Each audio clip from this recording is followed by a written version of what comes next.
Thank you, Madam President. I'm pleased to join my colleagues in talking about the tax and spend bill that's being put forward by our colleagues on the other side of the aisle.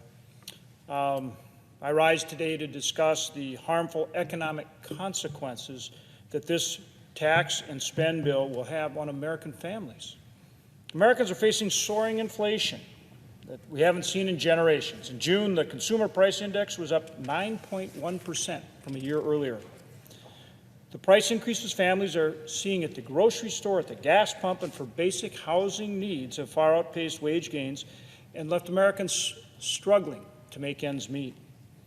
The news last week that our GDP shrank for a second consecutive quarter is only further evidence of this administration's failed economic policies.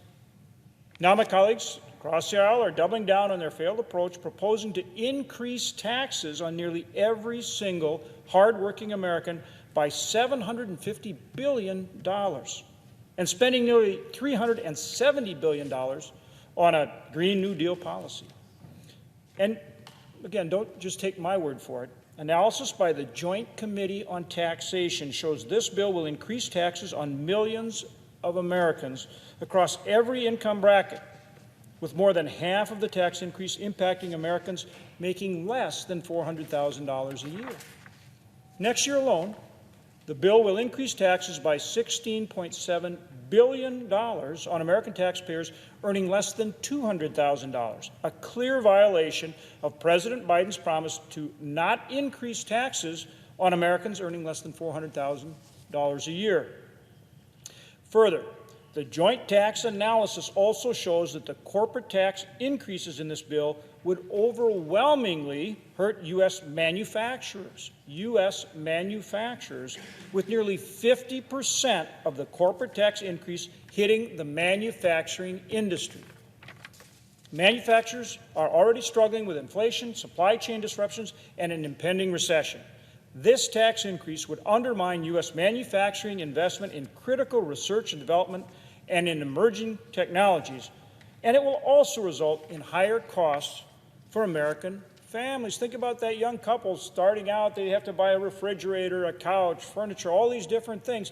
They're going to pay higher prices, meaning that tax is going to impact them on the manufactured goods they need, regardless of their income or their ability to pay. That's increasing inflation in this country. And inflation is the cruelest tax because it hits low-income people the hardest. Not only that, but the bill, as I say, will actually increase inflation. Analysis by economists at Penn Wharton, at the University of Pennsylvania, and the Federal Reserve, Moody's Analytics, the CBO, all show that it will not reduce inflation.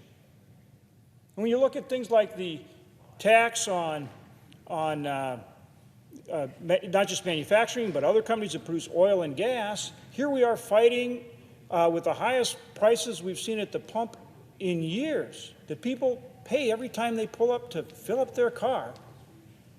And now with increased taxes, that's going to exacerbate the cost of fuel at the pump.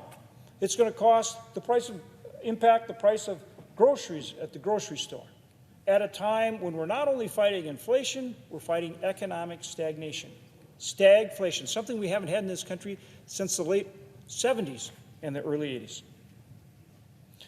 Economists at the Nonprofit Tax Foundation have projected this bill will reduce long-term economic output, reduce average wages, and eliminate 30,000 full-time jobs. Let me repeat that. Economists at the Nonprofit Tax Foundation have projected that this legislation will reduce long-run economic output, reduce average wages, and eliminate 30,000 full-time jobs in this country. Rather than tightening our fiscal belt and reducing spending, Democrats are continuing down the same old path that has led to record high inflation and our economy on the verge of recession. Increasing taxes and more federal spending will not reduce inflation. It will not create jobs. It will not lower gas prices, which are still about 60% higher than they were just a year ago. Instead, we should be empowering our domestic energy producers, restoring our energy independence, reducing our reliance on foreign oil imports, and creating more jobs here at home. not eliminating 30,000 jobs, creating more jobs. Less spending, less taxation, less regulation gets this economy growing. This bill does just the opposite.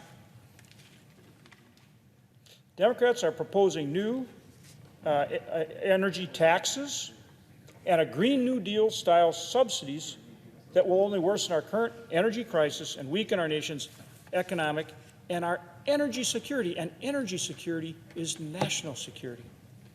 As part of the $370 billion in spending on Green New Deal subsidies, this bill includes $51 billion to extend and modify the production tax credit to subsidize already profitable wind, solar, and geothermal industries.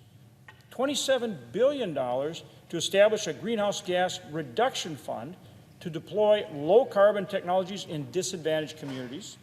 $3 billion for a neighborhood equity, safety, and affordable transportation program. $3 billion for environmental and climate justice block grants. Further, the bill includes new taxes on natural gas and increased fees and royalty rates for oil and gas produced on federal land, which will only result in higher costs for American families at the pump, at the gas station, or their utility bills, and higher prices for goods across the board, because all of those goods have to be transported to the grocery store. And now you're going to pay higher transportation costs. That's going to be reflected in the food prices. So you don't just see it at the pump, at the gas station when you're filling your car, you see it at the grocery store. And with these taxes on manufacturers, you're going to see it on all the manufactured goods as well. Low-income people are going to be paying those higher prices, more inflation. That means the tax hits them. Gas prices are already $2.25 higher a gallon than when President Biden took office. Diesel prices are even higher, nearly $2.81 per gallon more than in January of 2021. In short, look, we need to unleash our domestic energy production, not ask for help from OPEC or Venezuela. We need to unleash our oil and gas resources in states like my home state or the presiding officer's home state. We can produce a lot more oil and gas in this country, and we have the best environmental standards. That's how you bring the price down at the pump. More supply, not higher taxes. More supply, not taxes that will drive prices up and reduce supply while we still have increased demand. That's why we have the inflation in the first place.